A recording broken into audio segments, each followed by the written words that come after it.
बिस्मिल्लाहिर्रहमानिर्रहीम। अस्सलामु अलैकुम वरहमतुल्लाहि वबरकातुहू। आबिद राजा चैनल की तरफ से आज मैं आपको बहुत ही प्यारा एक वजीफ़ा बताऊंगा।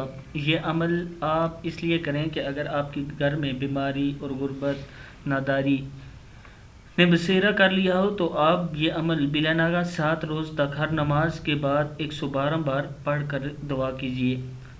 पढ़ना कि या रहमानु या रहीमु या सलाम। फिर पढ़ लें या राज़िक़ु या रहमानु या रहीमु या सलाम।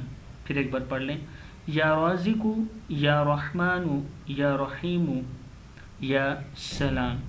कितनी बार आपने ये पढ़ना है? 112 मरतबा पढ़ना है हर नमाज के बाद, और उसके बाद अल्लाह ताला से दुआ करनी है। देखिएगा कि अल्लाह ताला आपकी मदद कैसे करते हैं। इस वीडियो को भी आपने आगे शेयर कर देना है ताकि आपके दोस्त वगैरह भी पढ़ सकें। अस्सलामु अलैकुम वरहमतुल्लाहि वबरकातुहू।